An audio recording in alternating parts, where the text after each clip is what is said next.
안녕하세요. 저는 올해 40살인 여성입니다. 저와 시모의 이야기를 적으려고 보니 마음이 그다지 좋지는 않습니다. 다단계도 모자라 도박까지 하게 된 우리 시모님하고는 과거를 생각하면, 아니, 우리 시어머니의 본디 성품을 생각하면, 그리고 그분이 한때 저를 예뻐하셔서 당신 며느리로 삼았던 날들을 추억해보고, 그리고 그분 자체가 그렇게 악덕하지는 않으셨던 분이라 가슴이 아프네요. 그러나 이제와 후회하면 뭐하겠습니까? 거기까지가 그분하고 저와의 인연이 끝인걸요. 저는 정수기 필터 교체해주는 사원이었어요. 집집마다 다니면서 필터 교체를 해주는 일을 했었지요. 제 나이 27살이었고 저는 원래가 안 쓰면 그게 다 돈이고 안 쓰는 게 버는 거다라는 우리 친정엄마의 신조로 교육받으며 자란 사람이었고, 고등학교 졸업하자마자 바로 정수기 회사에 취직을 한 겁니다. 공부에 워낙 취미도 없었고 또 머리도 그닥 좋은 편도 아니고 전문대도 가기 싫을 만큼 공부가 싫었던 것도 문제지만, 대학 등록금 내주실 형편이 아닌 부모님께 대학 보내달라 하기도 죄송했습니다. 부모님은 한 지방도시 작은 읍에서 철물점을 운영하셨어요. 제가 고등학교 졸업할 무렵에는 이미 철물점도 거의 사라져가는 때였고, 제가 20대 중반이 되니 대형마트에서 웬만한 제품은 다 쓸 수 있는 상태라 우리 부모님은 나중에는 그 장사마저 접고 그냥저냥 막일, 품팔이로 생계를 이어가셨지요. 아버지는 철물점 하실 때부터 아르바이트로 벽지하시는 사장님 따라 다니시기도 하셨으니까 그 일을 아르바이트 삼아 하셨고, 엄마는 가내수공업을 주로 하셨는데 주로 케이크 상자 접기를 하셔서 우리도 집에서는 그거 도와드렸어요. 우리 삼남매가 각자 나가서 벌어오는 돈이 집 생활비에 큰 보조를 한 셈인데, 셋 다 정말 그만하게 작은 월급을 받아와 쪼개서 집에 보태주던 시절이 있었지요. 다 옛날 이야기입니다. 지금은 제 남동생이 잘 벌어요. 우리 친정 뒤터가 굉장히 넓어요. 우리 자랄 때는 쓸모도 없고 팔리지도 않는 땅이라며 박대받던 땅이 지금은 한몫 단단히 하고 있습니다. 펜션을 하거든요. 자연학습장 겸 펜션을 하는데 뒷산에서 집 뒤터까지 흘러내려오는 계곡물 덕을 많이 봤습니다. 우리 어릴 때는 장마 지면 물 넘는다고 여름만 되면 아버지가 째려보시던 그 물이 이제는 효자 노릇을 하는 거죠. 뒤응박 팔자가 사람에게만 해당되는 게 아니야. 저 속썩이던 물이 효자 노릇을 할 줄 누가 알았냐? 그 계곡물 주위로 각시복숭하며 복사꽃하고 장독들이 바라보기가 꽤 아주 운치가 있어서 봄에는 중년 장년 손님들도 많습니다. 이야기가 샜네요. 제가 우리 시어머니는 처음 만난 건 정수기 필터를 하러 다니기 시작하면서 우리 시댁을 드나들게 되면서부터지요. 1년에 4번 정수기 필터를 갈아드렸어요. 처음 만난 날부터 우리 시어머님 정수기 필터를 다 교체하고 가려는 절 붙잡으시면서 입이 냠냠해서 호박범범을 했는데 한 수저 드시고 가실라우? 하시는 거예요. 시어머니는 착하시지만 주책 푼수 기질이 있으세요. 물론 착하시죠. 언제 봤다고 호박범범을 먹고 가라는 걸 보면 아실 수 있듯이 베푸는 거 좋아합니다. 그런데 문제는 그게 선한 마음으로 베푸는 게 아니라 그 기준이 틀려요. 그냥 주책 푼수로 퍼주는 겁니다. 예를 들면 시어머니께서 그해 깨를 많이 털었어요. 콩도 수확을 많이 해요. 고춧가루도 많이 나왔습니다. 그럼 그런 귀한 양념거리를 오는 사람마다 달라는 소리도 안 했는데 다 집어줍니다. 그리고 다 퍼주고 나면 자기는 막상 먹을 게 없어요. 그러면 또 이웃집에다가 깨와 콩을 얻으러 가는 겁니다. 사람들이 좋은 얼굴을 할 리가 없지요. 아이, 그 짝은 가을에 깨도 많이 터는 것 같더니 또 다 퍼주고 어디로 다니는 거야? 그럼 집에 와서 시아버지가 푸념을 하시는 거지요. 아이, 모지랑스러운 옆에네들이 퍼줄 때는 희희거리며 받아가더니 조금 달라니까 그렇게 야박스럽게 그러네. 아니, 얻어갈 때 하고 얼굴이 싹 180도 틀려. 이래서 머리 검은 짐승은 거두는 게 아니라니까. 그럼 시아버지는 시모께 넌덜머리를 내십니다. 그러니까 퍼주지 말라고. 퍼줬으면 뒷말을 말던가. 퍼줄 땐 언제고 이제 와서 남을 욕해? 사람 마음이 그러는 거는 어제 오늘 일도 아니고 나라고 해도 그러겠다. 받아올 때하고 내 거 퍼줄 때 마음 틀리니까 사람이지 이 사람아. 주책 분수짓 남 좋은 일 좀 애지간히 하라고. 보시다시피 저희 시아버지는 매사에 저렇게 사리분별과 세상사를 보는 눈이 현명하신 분인데 주책 분수에다가 사리분간 못하고 분하고 평생을 사시려니 얼마나 그 심사가 고되셨을까요?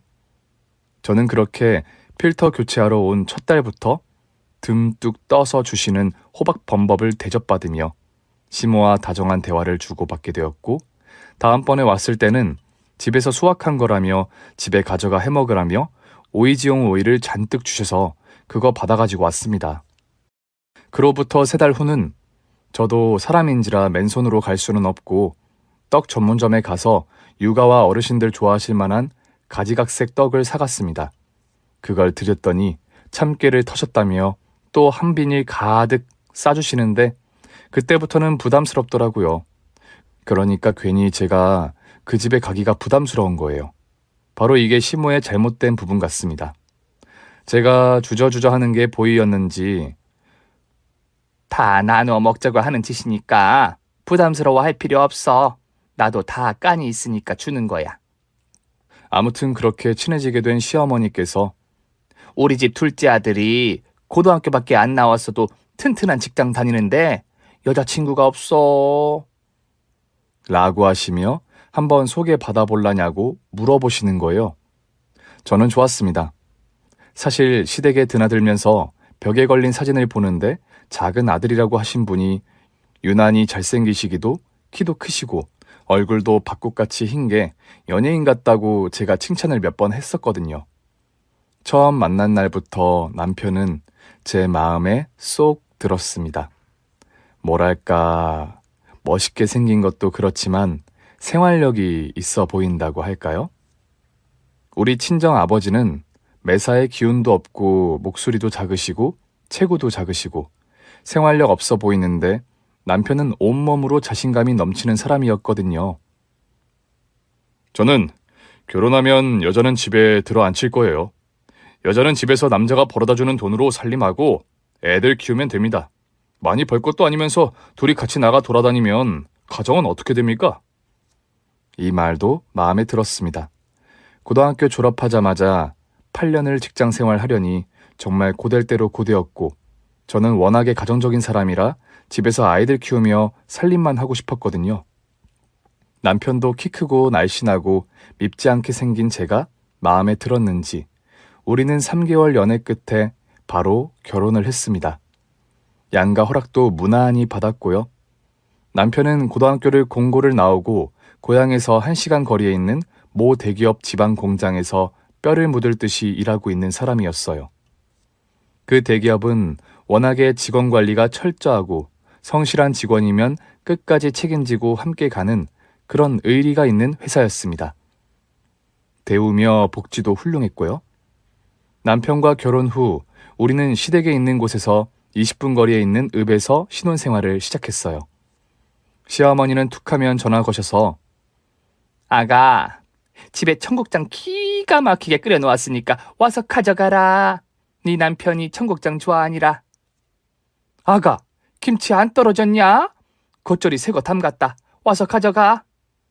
하다못해 부추전만 부쳐도 가져가라 전화하시는 시모였습니다. 제가 싫지 않으셨으니 더 잘 해주셨지요. 하루는 제가 남편에게 시어머님이 너무 베푸시는 거에 대해 걱정의 말을 했더니 남편이 말하더군요. 우리 외가 내림이야. 우리 외가 사람들이 다 그래. 우리 외삼촌 말이야. 우리 엄마 찜쪄먹게 퍼주거든. 주책이고 사람도 되게 좋아. 근데 문제는 한번 돌면 아주 획 돌아버리더라고. 그렇게 유순하고 속없게 허허거리는 양반이 친구가 보증 잘못 서게 했다고 그 친구 쫓아가 작사를 내는데 말이야. 아우, 정말 무섭더라고. 난 여지껏 우리 엄마 그러는 거 못 봤지만 말이지. 형님 내외부는 서울에서 사셨고 기실 우리 부부가 부모님 근처에서 모신다고 해도 다를 바 없었고 첫 애가 태어나고 2돌 되었을 무렵 한참 시부모님이 아이를 보고 싶어 하셔서 데리고 낮이면 시댁 발걸음을 자주 했어요. 그날도 점심 무렵에 시댁으로 갔는데 누구 손님이 와 계신 건가 어떤 초로의 여성 것 같은 여성 신발이 있었고 안방에서 대화 소리가 들려오더라고요. 이거 진짜 이상하고 그런 거 아니에요. 우리가 보기엔 현규 할머니가 말도 너무 잘하시고 또 계산도 정확하시고 또 사람들하고 융화력도 좋으니까 정말 잘할 것 같아요. 아유, 그래도 내가 어떻게 그런 큰 회사에 들어가. 중학교만 겨우 나온 내가. 무슨 말을 그렇게 해요? 나도 고등학교 중퇴인데도 당당히 다녀. 현규 할머니가 정말 아까워서 그래요. 동네 다니면서 물어봐요. 내가 다른 사람한테 우리 회사 가자고 하는지. 저는 순간 느낌이 이상했습니다. 저도 회사 다닐 때 생전 연락도 안 하던 친구들한테 저런 연락 많이 받았거든요. 양아치 같은 친구가 아니라 착실하고 성실하고 인품도 좋은 멀쩡한 사람들이 저러고 다녀서 사람들을 꼬여낸다는 그러한 다단계 제품 판매요. 저는 물론 그러한 게 얼마나 속임수고 잘 버는 사람 없고 결국은 다 자기가 물건값 강매당하고 많이 벌어야 5에서 10만 원 번다는 걸 그 수익 구조를 잘 알고 있었습니다. 조용히 그 길로 집에 돌아와 시모께 어떻게 이게 순 사기라고 알려드리나 고민을 했습니다. 시어머니께서 주책 푼수시더라도 저를 위해 주셨던 만큼 저도 시모께 정이 들었고 진짜 내 어머니 같은 마음이었거든요. 아니나 달라 다음날 가보니 시모는 외출 준비를 하고 계셨어요. 우리 집에서 1시간 거리에 있는 대형 도시에서 그 회사 세미나가 단체로 열리니까 가서 구경을 하고 와야겠다는 겁니다. 얼씨구나. 아예 이 기회에 제대로 다녀오시는 게 낫겠다며 또 한편으로는 사립판단 제로인 시모가 그 꾀임에 빠질까봐 따라가겠다고 했습니다. 그럴래? 가서 너도 같이 벌면 좋지. 하시는 겁니다. K도시의 세미나는 굉장하더군요. 런칭한 제품이 화장품 세트였고 호텔을 빌려서 하는데 운전대 앞으로 보이는 먼 풍경이 사람이 바글바글한 게 이미자급 가수 공연하는 줄 알았습니다. 그 일대 차들이 빡빡하고 주차 요원이 7, 8명은 되어 보이고 정말 대형 가수들 공연 분위기였습니다. 지역별로 땡땡시 센터 아자아자, 땡땡시 센터 아자아자 하면서 깃발 들고 모이는데 거의 7,000명 인파 정도는 되어 보이더군요. 시내에 들어갔더니 그날 우리 집에 온 여성이 우리 땡땡시의 팀장이었고 그렇게 활짝 친절하게 대해주시더라고요. 잘 오셨어요. 말로만 듣던 며느리시구나. 정말 말씀대로 예쁘시고 모델 뺨치시네. 저는 태어나서 처음 겪어본 분위기였습니다. 다 같이 으쌰으쌰 하는데 정신이 하나도 없더군요. 무대에서는 사회자가 뿌듯하고 자랑스러운 모습으로 인사말을 하고 대형 모니터 앞에서 여기는 지금 부산이고요. 서울 세미나 현장 나와주세요. 광주 세미나 현장 나와주세요. 하면서 각 지역하고 이원 중계를 하는 겁니다. 이거는 사람 홀리려고 아주 작정을 하고 펼치는 무대였습니다. 대형 가수 공연도 이 정도로 하지는 않을 것 같았습니다. 저는 여기서 그만 시어머니를 모시고 나와야겠다고 생각했고 시어머니께 현규가 콧물이 나고 아프다고 연락이 왔다고 집에 가자고 했어요. 당신 손자 아니었다면 결코 일어날 분위기가 아님을 눈치챘기 때문입니다. 시어머니를 모시고 집으로 오는 차 안에서 제가 차근히 다 설명을 드렸어요. 자기가 어떤 구조로 수익이 나는지 정수기 회사에서 들었던 이야기를 해드리면서 어머니, 저거 잘못하다가 빚만 엄청 쌓여요. 물론 돈도 벌지요. 많이 벌면 한 달에 5만 원에서 10만 원이 닿을 겁니다. 제가 보장해요. 우리 정수기 회사 과장님이 저거 하다가 망하시는 걸 제가 똑똑히 봤어요. 보조석에서 앉으신 어머니는 덤덤한 얼굴로 야, 나도 어쩐지 좀 이상해.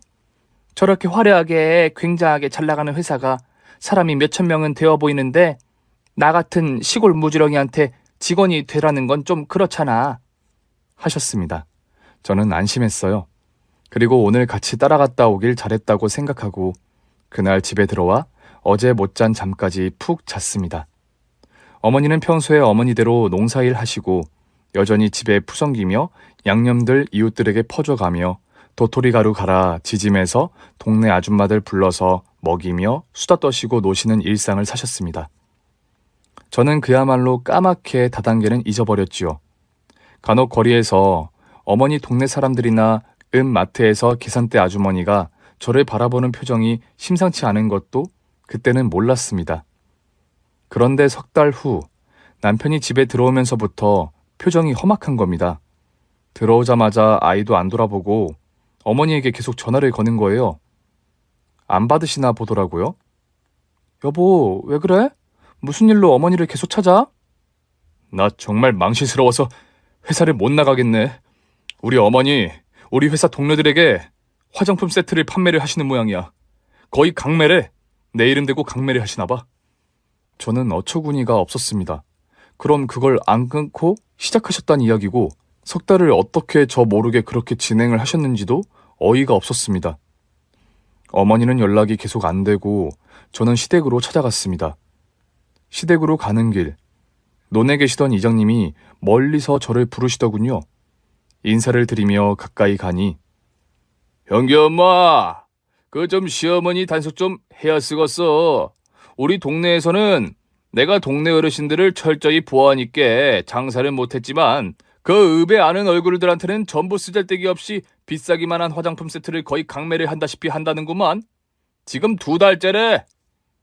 시어머니는 안 계셨고 저는 시아버지 밥상을 차려드리고 설거지까지 하고 기다렸습니다. 안 오시더군요. 전화도 안 받으시고요. 저는 일이 더 커지기 전에 시아버지에게 모든 사실을 말씀드렸습니다.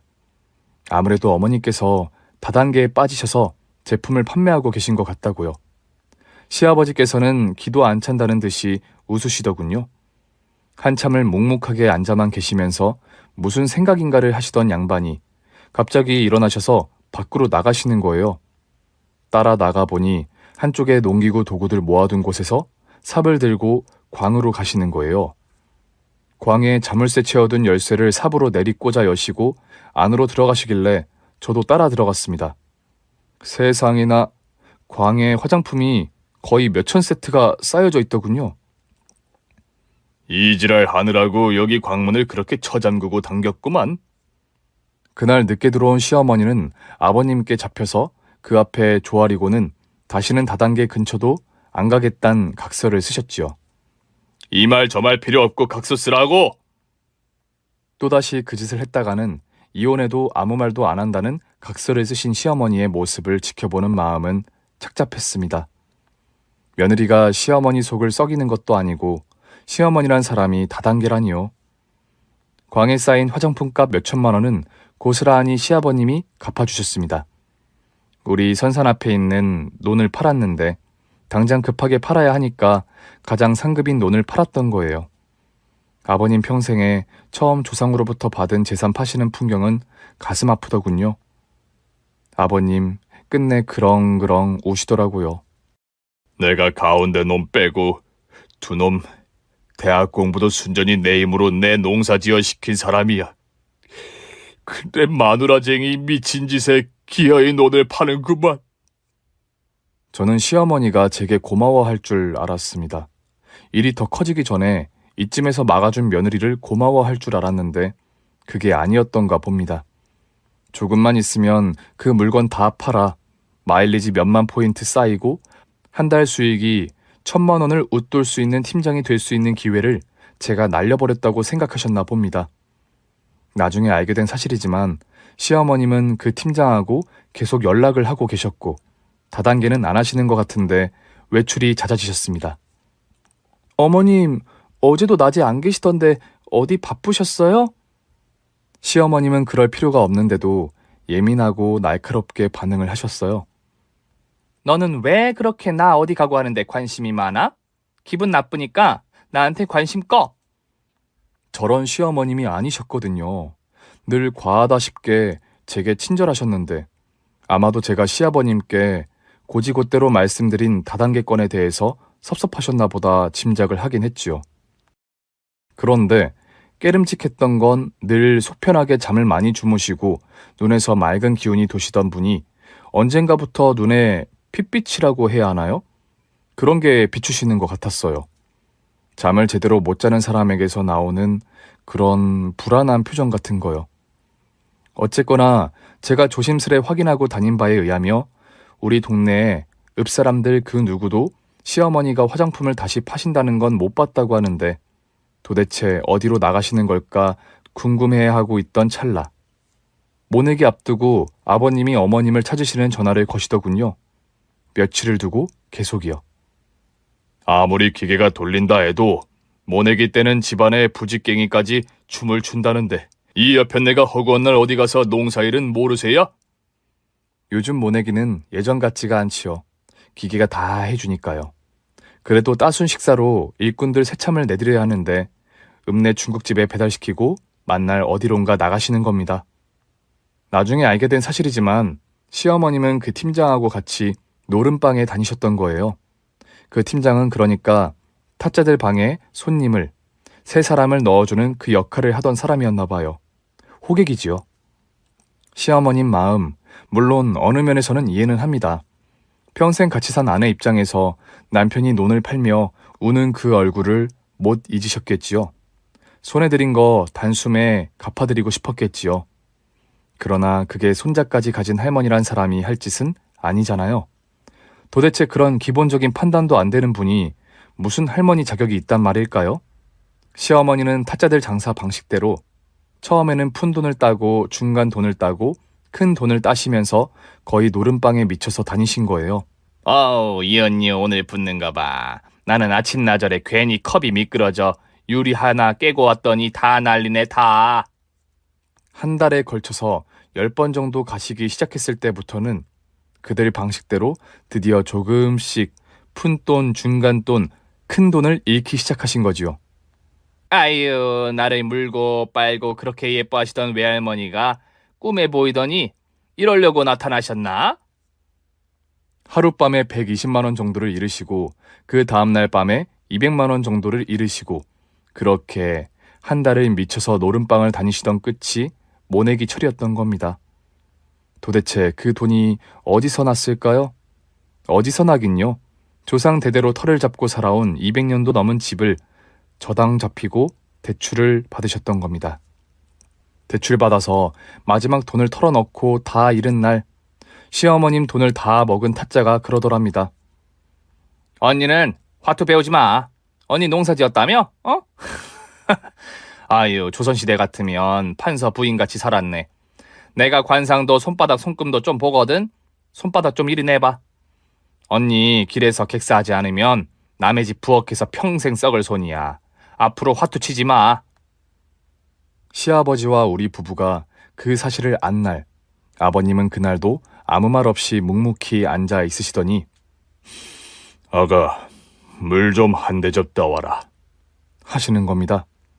물을 가져다 드렸더니 맛있게 다 드시고는 내가 어찌가 쓰겄는지 좀 생각 좀 하게.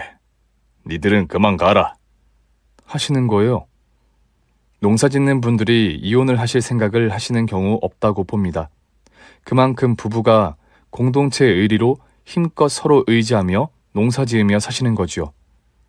살아오며 농사 짓느라 병든 무릎, 다리, 허리. 서로 간에 불쌍히 여겨주며 애틋하게 사시다 나란히 선산에 묻히는 게 우리 윗세대 어른들 방식이었습니다. 그만큼 뭐랄까 도시에서 바쁘게 사는 사람들하고 틀린 사고방식을 가지고 계시거든요. 이건 분명 좋은 의미로 하는 말입니다. 한 번 한 약속, 부부간의 서약은 죽을 때까지 지킨다. 이게 우리 시아버님 세대의 생각이실 겁니다. 여성들 입장에서 보면 설사 남편이 바람을 피운다 해도 부부의 약속을 깨지는 않는다. 이런 거지요. 물론 지금 사람들은 많이 틀리지만 우리 시부모님 세대만 해도 안 그렇지요. 자식 때문에 참고 살고보다는 그 약속의 준원함을 지키시는 겁니다. 아버님은 다음날 우리 부부를 오라고 하셔서 갔더니 시어머님이 아버님 앞에 무릎을 꿇고 계시더군요. 당신이 머리 깎고 절로 들어가든 내가 들어가든 해야 쓰겄어. 하니까 어머님, 자식들이 앞에 있던 없던 절절 우시며 매달리시는 거예요. 여보, 죽을 죄를 지어도 한 번은 봐주는 게 부부간의 정리 아니겠어요? 우리가 자식 낳고 살아온 게 몇 년인데 이깟 일로 헤어지자는 게 말이 돼요? 아버님, 그때 손에 들고 계시던 핸드폰을 벽에 던지시더군요. 이깟 일! 내 아버지, 할아버지의 할아버지가 살던 집을 당신이 손을 댄 게 무슨 의미인 줄 알고 그러는 거야? 남편하고 제가 엎드려 빌었습니다. 어머니를 대신해서요. 그러나 아버님은 이미 결심을 끝내신 것 같았어요. 이혼을 해야겠다고 하시더군요. 남은 선상과 밭과 논이라도 지키셔야겠다고요. 아버지, 그럼 며칠만이라도 우리가 생각을 해볼게요. 우리가 생각을 해보고 그때 결정을 며칠만 늦게 결정하신다고 크게 달라지지는 않으시잖아요. 남편은 시간을 번 거지요.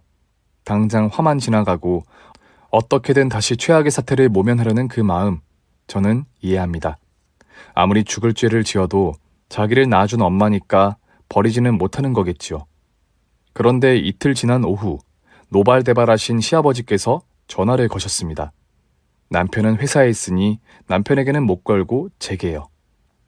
네 어머니가 지금 어디에 가 있는 줄 아냐? 종가 종영네 집에 가 있다. 돈 2천만 원만 해달라고 하더란다. 내가 아파서 급하게 수술을 시켜야겠으니까 해달라고 하더란다. 내가 네 어머니를 절단 안 내고 헤어지겠다고 하는 걸 니들은 감사히 하는 거야. 남편 집안 종가면 아래쪽으로 두 번 쪽으로 큰 도시에서 식당을 하시는 종부님을 말씀하시는 겁니다. 노름돈을 장만하시려고 거기에 가 계신 겁니다. 더 이상은 남편도 저도 이혼을 하시겠다는 시아버지의 마음을 돌릴 방법은 없었습니다. 제가 뵙기에도 시어머니는 이미 노름에 푹 빠져 계신 것 같았습니다.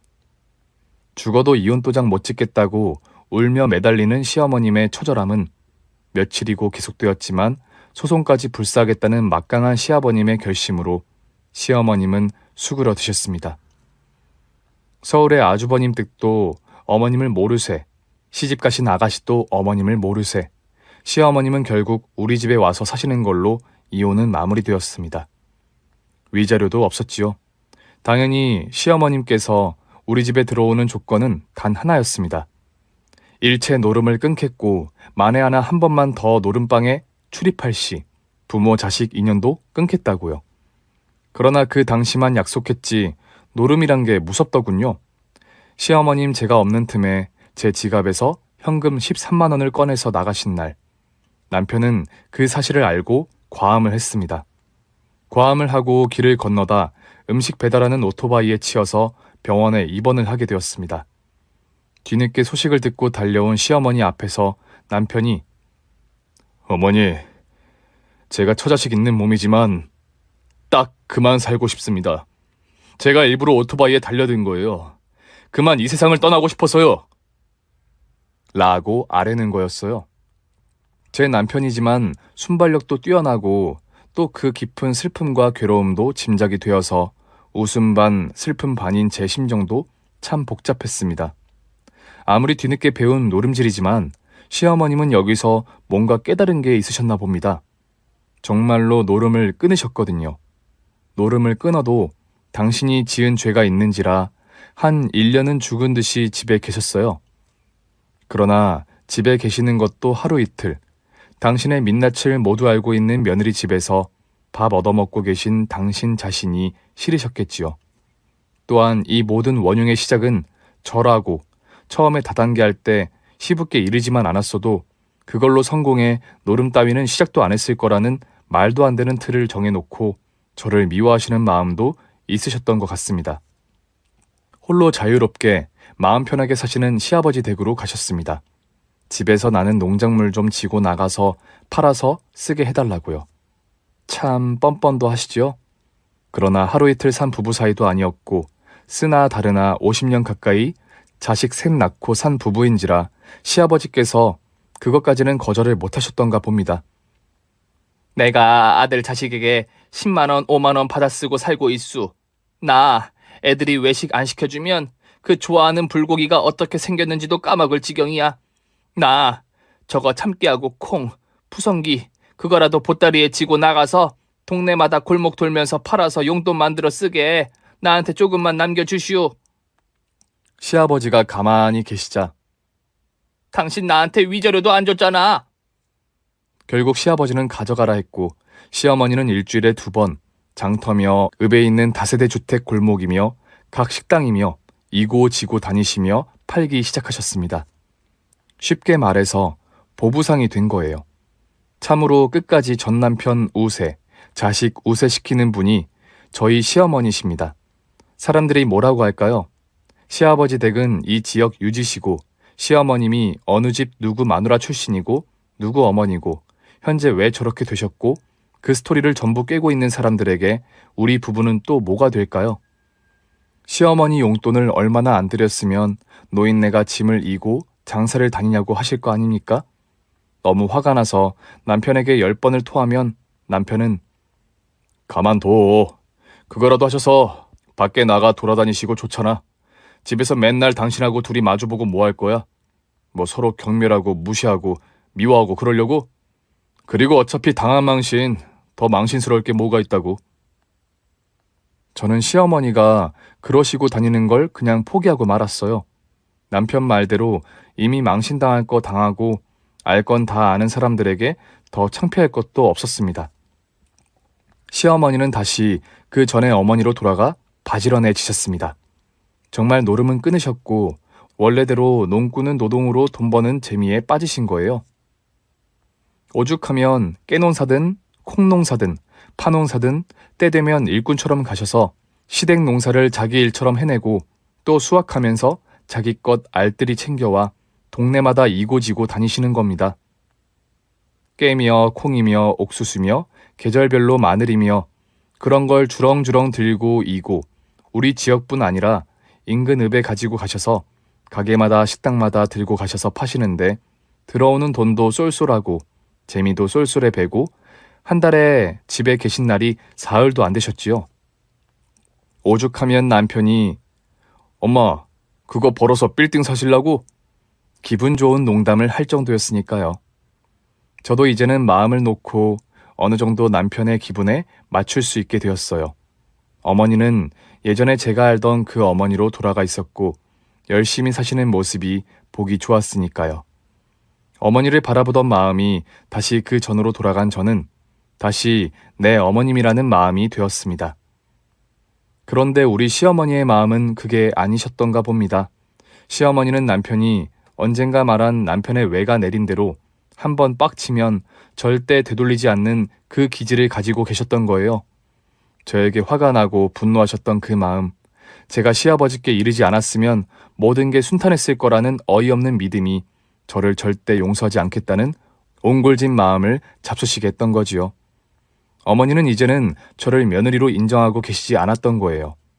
어머니의 행상을 팔아주는 사람들 중 인근 읍에서 순댓국집을 하는 한 초년 과부한테 마음이 가신 거예요.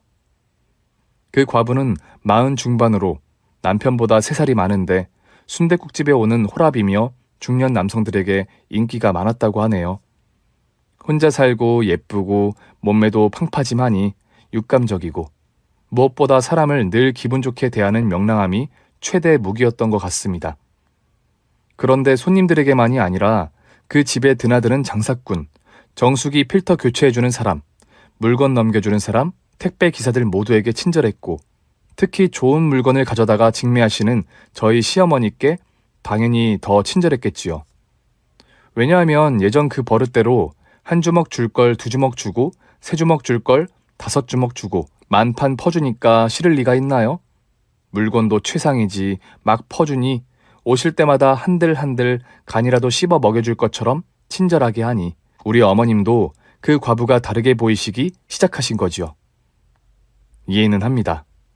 집에서 만날 그 얼굴이 그 얼굴, 어제도 뚱, 내일도 뚱할 거, 오늘도 뚱하게 대하는 제 얼굴을 보다가 당신이 가면 아유 어머님, 더운데 이렇게 지고 오셨어? 커피 한 잔 얼음 동동 띄어서 타드릴까? 하는데 싫을 리가 없는 겁니다. 시어머님은 아무 말이나 주워 삼기 시작하셨나 봅니다. 저에 대한 험담과 같이요. 말도 마.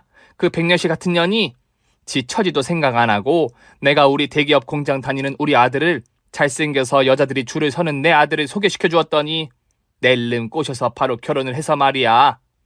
부터 시작하셔서 당신이 다단계에 빠지고 노름을 하셨다는 이야기는 쏙 빼고 가정 불화를 일으켜 아들과 엄마 사이, 시부모 사이를 갈라놓았다는 겁니다. 간단히 말해서 집에 들어오지 말아야 할 여자가 집에 들어와서 집안 사람들 사이를 다 갈라놓고 자기가 지금 이 지경 보따리 장수를 한다고 말입니다. 저 같으면 상대가 사실을 아나 모르나 그런 헛소리는 절대 못 짓거릴 것 같은데 내가 지은 죄 생각해서라도 그런 소리 절대 못할 것 같은데 어쩌면 저런 소리를 하실까 이해가 불가하는 어머님이시지요. 처음에는 우리 시어머님 이야기를 그저 노인네가 하시는 신세 한탄 즈음으로 여기던 과부 장사도 우리 시어머니가 핸드폰에 담긴 당신 잘생긴 아들 사진을 보여주고 또 대기업에서 지금 어떤 위치에 있고 월급이 얼마고 자식은 하나뿐이 없고 그런 걸 계속 반복해서 말씀하시니 혹할 수밖에 없는 거지요. 게다가 지금은 우리 아들이 붙어 살지만 얼마 못 가.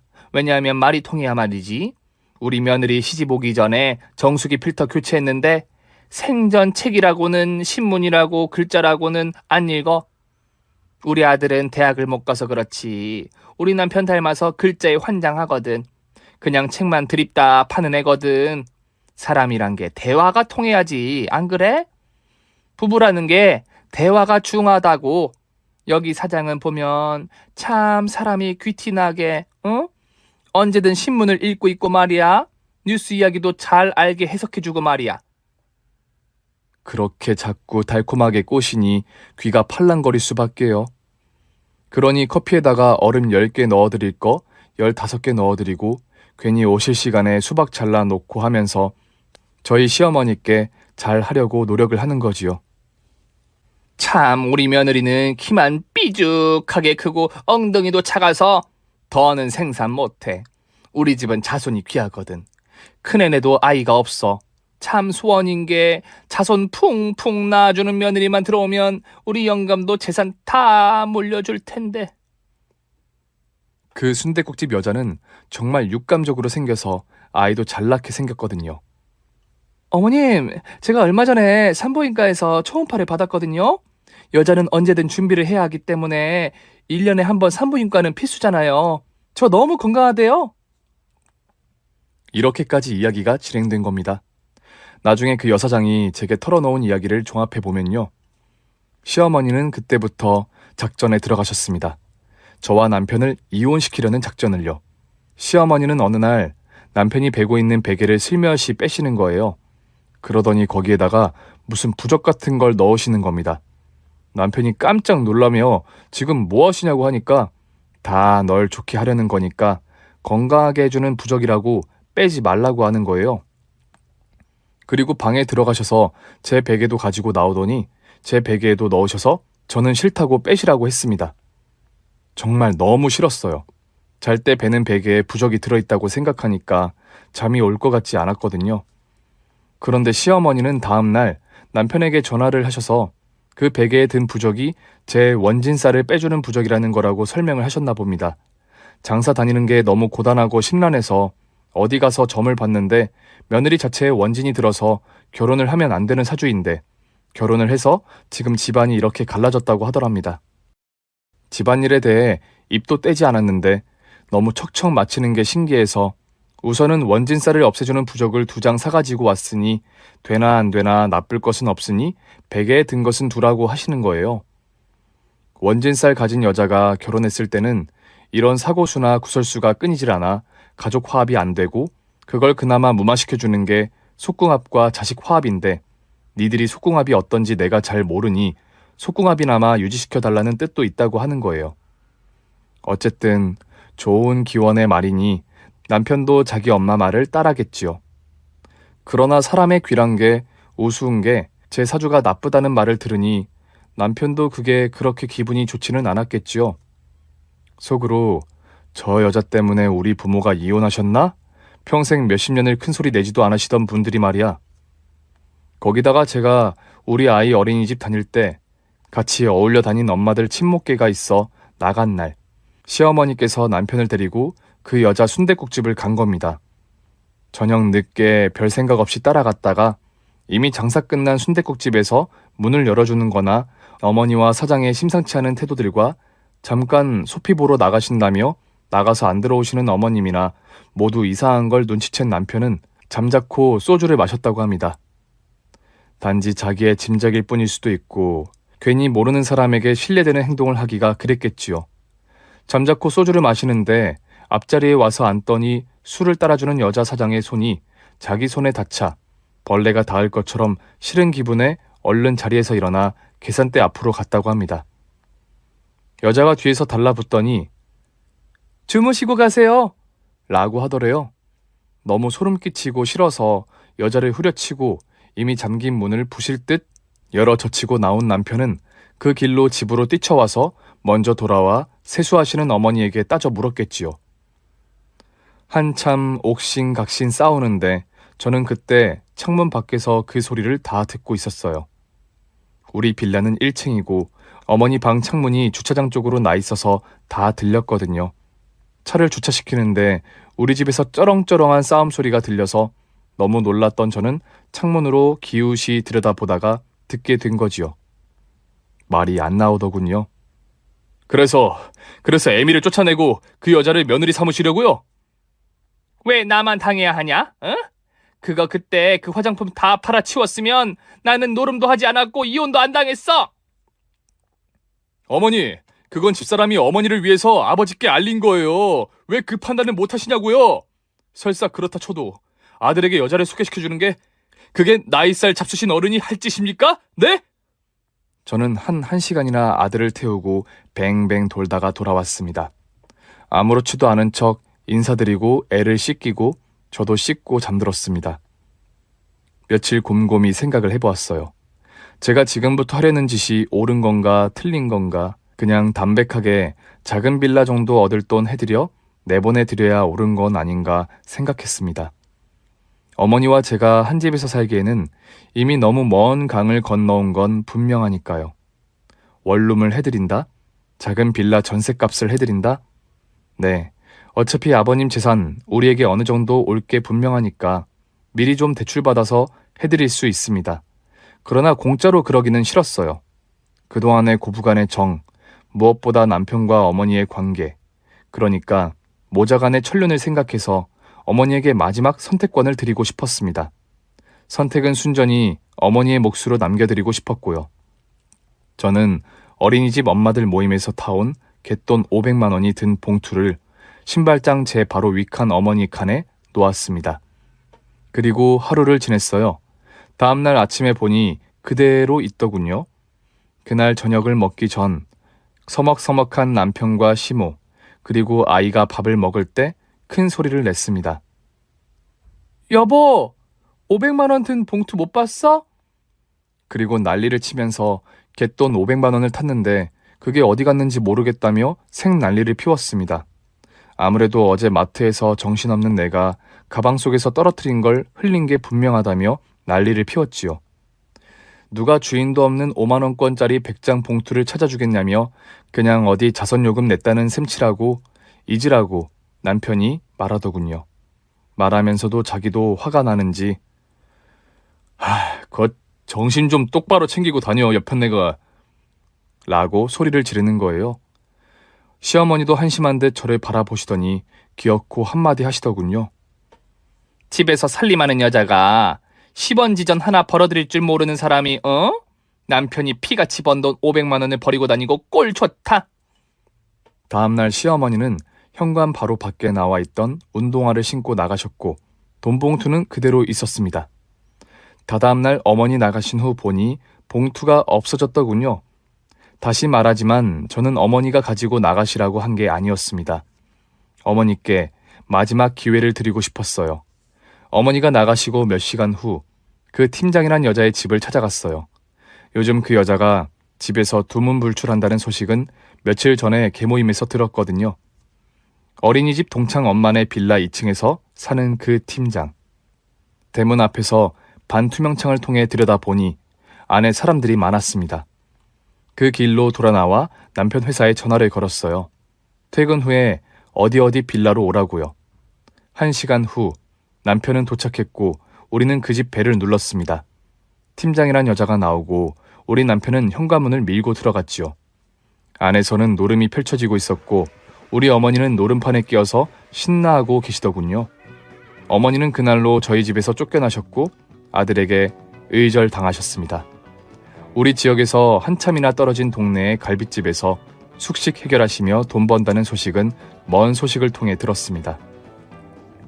우리 아들에게 할머니가 노름꾼이라는 사실은 끝까지 모르게 할 생각입니다. 제 긴 사연 들어주셔서 감사합니다.